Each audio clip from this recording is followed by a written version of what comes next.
नमस्कार दोस्तों, आप सभी का हमारे चैनल में बहुत बहुत स्वागत है। दोस्तों, सोमवती अमावस्या व्रत कथा के अनुसार एक गरीब ब्राह्मण परिवार था। उस परिवार में पति पत्नी और उसकी एक पुत्री भी थी।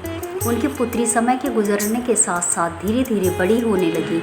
उस पुत्री में बढ़ती उम्र के साथ सभी स्त्रीयोचित सगुणों का विकास हो रहा था। वह कन्या सुंदर, संस्कारवान एवं गुणवान थी, परंतु गरीब होने के कारण उसका विवाह नहीं हो पा रहा था। एक दिन उस ब्राह्मण के घर पर एक साधु महाराज पधारे। साधु उस कन्या के सेवा भाव से अत्यधिक प्रसन्न हुए। कन्या को लंबी आयु का आशीर्वाद देते हुए साधु ने कहा कि इस कन्या के हाथ में विवाह योग्य रेखा नहीं है। तब ब्राह्मण दंपति ने साधु से इसका उपाय पूछा। कन्या ऐसा क्या करे कि उसके हाथ में विवाह योग बन जाए। साधु महाराज ने कुछ देर विचार करने के पश्चात अपनी अंतर्दृष्टि में ध्यान करके बताया कि कुछ ही दूरी पर एक गांव में सोना नाम की एक धोबिन महिला अपने बेटे और बहू के साथ रहती है, जो बहुत ही आचार विचार एवं संस्कार संपन्न तथा पतिपरायण है।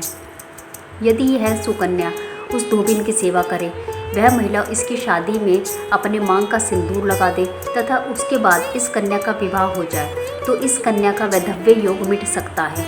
साधु ने यह भी बताया कि वह महिला कहीं बाहर आती जाती नहीं है। यह बात सुनकर ब्राह्मणी ने अपनी बेटी से धोबिन की सेवा करने का प्रस्ताव रखा। अगले दिन से ही कन्या प्रातःकाल उठकर सोना धोबिन के घर जाकर साफ सफाई एवं अन्य सारे कार्य करके अपने घर वापस आने लगी। एक दिन सोना धोबिन अपनी बहू से पूछती है कि तुम तो सुबह ही उठकर सारे काम कर लेती हो और पता भी नहीं चलता। बहू ने कहा, माँ जी, मैंने तो सोचा कि आप ही सुबह उठकर सारे काम खुद ही खत्म कर लेती हैं, मैं तो देर से उठती हूँ। यह सब जानकर दोनों सास बहू घर की निगरानी करने लगी। ये कौन है जो सुबह ही घर का सारा काम करके चला जाता है। कई दिनों के बाद धोबिन ने देखा कि एक कन्या मुंह ढके अंधेरे में घर में आती है और सारे काम करने के बाद चली जाती है।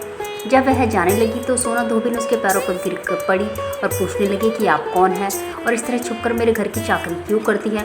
तब कन्या ने साधु द्वारा कही गई सारी बात बताई। सोना धोबिन पति परायण थी, अतः उसमें तेज था। वह तैयार हो गई। सोना धोबिन के पति थोड़ा अस्वस्थ थे। उसने अपनी बहू से अपने लौट कर आने तक घर पर ही रहने को कहा। सोना धोबिन ने जैसे ही अपना मांग का सिंदूर उस कन्या की मांग में लगाया, सोना धोबिन का पति मर गया। उसे इस बात का पता चल गया। वह घर से निराजल ही चली थी। यह सोचकर कि रास्ते में कहीं पीपल का पेड़ मिलेगा तो उसे भंवरी देकर और उसकी परिक्रमा करके ही जल ग्रहण करेगी। उस दिन सोमवती अमावस्या थी। ब्राह्मण के घर मिले पुए पकवान की जगह उसने ईंट के टुकड़ों से 108 बार भंवरी देकर 108 बार पीपल के पेड़ की परिक्रमा की और उसके बाद जल ग्रहण किया। ऐसा करते ही उसके मृत पति के शरीर में जान वापस आ गई। धोबिन का पति फिर से जीवित हो उठा। तो दोस्तों, आपको हमारी आज की ये प्रस्तुति कैसी लगी, हमें कमेंट बॉक्स में लिखकर ज़रूर बताइएगा और इसी तरह की और कथाओं के लिए हमारे चैनल को सब्सक्राइब कीजिएगा। हर हर महादेव।